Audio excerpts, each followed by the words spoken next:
जन्मदात्या वृद्ध वडिलांचा आणि सख्या भावाचा दगडाने ठेचून खून का केला? कारण ऐकूनच धक्का बसेल. जुन्नर तालुक्यातील बगाडवाडी या छोट्या आदिवासी वस्तीवर 3 जून 2026ची सकाळ एक भयानक सत्य घेऊन उगवली होती. डोंगर दऱ्यांनी वेढलेल्या मजुरी करून उदरनिर्वाह करणाऱ्या कातकरी समाजाच्या या वस्तीमध्ये रक्ताच्या नात्यांनीच रक्त सांडल्याची घटना उघडकीस आली आणि संपूर्ण परिसर हादरून गेला.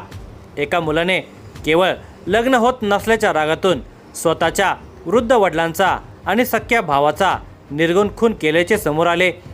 या दुहेरी हत्याकांडाने केवळ जुन्नर तालुकाच नव्हे तर संपूर्ण पुणे जिल्ह्यामध्ये खळबळ उडवून दिली.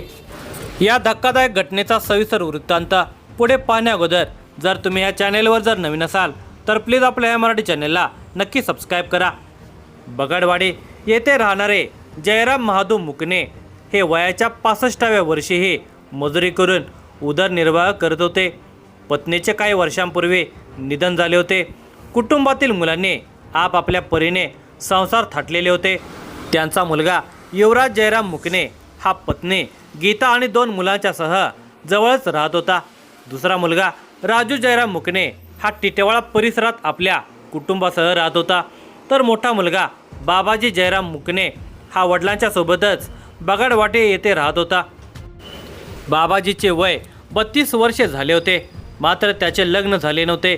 याच गोष्टीची सल त्याच्या मनामध्ये दिवसेंदिवस वाढत चाललेली होते. बाबाजी अनेकदा आपल्या वडिलांशी आणि भावांशी लग्नाच्या विषयावरून भांडत असे. त्याला वाटत होते की कुटुंबातील सदस्य जाणीवपूर्वक त्याचे लग्न लावून देत नाहीत. प्रत्यक्षात कुटुंबाची आर्थिक परिस्थिती अत्यंत हालाकीची होते. रोज मजुरी मिळाली तरच चूल पेटत होते. तरी बाबाजीच्या मनातील संशय आणि असंतोष वाढतच गेला. तो वारंवार वडिलांना आणि भावांना दोष देत असे. युवराजने अनेकदा त्याला समजावून सांगण्याचा प्रयत्न केला होता, पण बाबाजी कोणाच्याही ऐकण्याच्या मनस्थितीमध्ये नव्हता. दिनांक 30 मे 2026 रोजी राजू मुकणे हा टिटेवाळ्यावरून आपल्या वडिलांना भेटण्यासाठी बगाडवाडी येथे आलेला होता. तो वडिलांच्या सोबतच राहू लागला. राजू गावात आल्यानंतर बाबाजीचा राग आणखी वाढला. तो वारंवार राजू आणि वडील जयराम यांच्याशी लग्नाच्या विषयावरून वाद घालत होता. दिवसेंदिवस हे वाद अधिक तीव्र होत होते. गावातील काही लोकांनीही त्यांना समजावण्याचा प्रयत्न केला होता, पण त्याचा काहीच उपयोग झाला नाही. दिनांक 2 जून 2026ची रात्र या कुटुंबासाठी शेवटची रात्र ठरणार होते याची कोणालाही कल्पना नव्हते. त्या दिवशी रात्री सुमारे 9 वाजण्याच्या सुमारास बाबाजी पुन्हा वडील जयराम आणि भाऊ राजू यांच्याशी वाद घालू लागला. आवाज वाढल्याने युवराज तिथे गेला. त्याने बाबाजीला शांत करण्याचा प्रयत्न केला आणि विनाकारण भांडण करू नकोस असे सांगितले. काही वेळाने वातावरण शांत झाल्यासारखे वाटल्याने युवराज स्वतःच्या घरी परतला. त्यावेळी जयराम, राजू आणि बाबाजी हे तिघेही लक्ष्मण गोविंद कदम यांच्या शेतातील पत्र्याच्या शेडमध्ये थांबलेले होते. रात्र सरत गेली. परिसरात शांतता पसरली, पण त्या शांततेच्या आड एक भयंकर संताप धुमसत होता. तपासामध्ये पुढे उघड झाले की रात्री उशिरा पुन्हा लग्नाच्या विषयावरून वाद झाला. यावेळी बाबाजीचा संताप अनावर झाला. शेडमध्ये पडलेली लाकडी चोपणे त्याच्या नजरेस पडले. रागाच्या भरात त्याने ती उचलली आणि वडील जयराम यांच्यावर हल्ला चढवला.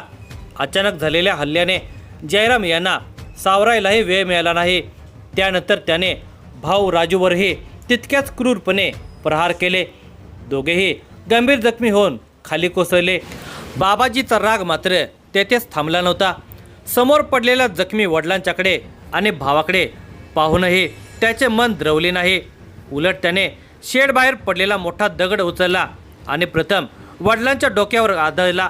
जोरदार प्रहारामुळे जयराम मुकणे यांच्या चेहऱ्याचा अक्षरशः चेंदामेंदा झाला. त्यानंतर त्याने तोच दगड राजूच्या डोक्यावर मारला. काही क्षणातच दोघांचाही मृत्यू झाला. रक्ताच्या थरात पडलेले वडील आणि भाऊ पाहूनही त्याला कोणताही पश्चाताप झाला नाही. खून केल्यानंतर त्याने मृतदेह शेडच्या बाजूच्या उतारावर ओढून नेले. रक्ताने माखलेली लाकडी चोपणे शेडमध्येच पडून राहिली. शेडच्या बाहेर आणि आसपासच्या दगडांवर रक्ताचे डाग स्पष्टपणे दिसत होते। त्यानंतर बाबाजी जवळच लपून बसला। दिनांक 3 जून या दिवशी सकाळी सुमारे 8 वाजता शिवाजी कमागरे याने शेडजवळ 2 व्यक्ती निश्चित पडलेल्या पाहिल्या। त्यांच्या डोक्याला गंभीर दुखापत झालेली दिसत होते। बाजूलाच रक्ताने माखलेला दगड पडलेला होता। त्यांनी तातडीने युवराजला बोलावले। युवराज घटनास्थळी पोहोचला आणि समोरचे दृश्य पाहून हादरून गेला। उतारावर त्याचे वडील जयराम आणि भाऊ राजू मृत अवस्थेमध्ये पडलेले होते। वडिलांच्या चेहऱ्याचा पूर्णपणे चेंदामेंदा झालेला होता आणि मेंदू बाहेर पडलेला दिसत होता। राजूच्या डोक्यावरही गंभीर जखमा होत्या।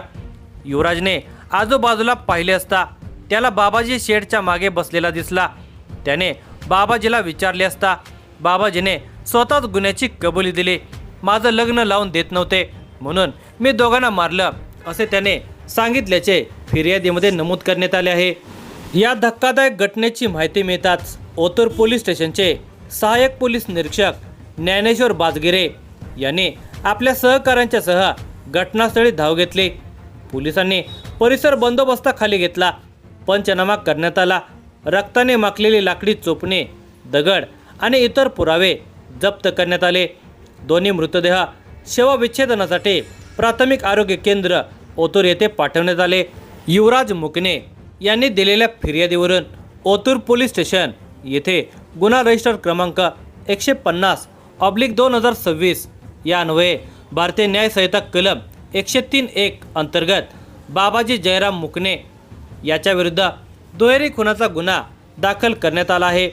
या गुन्ह्याचा तपास पुणे ग्रामीणचे पोलीस अधीक्षक संदीप सिंह गिल, उपविभागीय पोलीस अधिकारी धनंजय पाटील यांच्या मार्गदर्शनाखाली ओतूरचे सहाय्यक पोलीस निरीक्षक ज्ञानेश्वर बाजगिरे हे आपले सहकारी PSI युवराज जाधव, पोलीस हेड कॉन्स्टेबल बैशराम भवारी आणि इतर सहकाऱ्यांच्या मदतीने पूर्ण केला।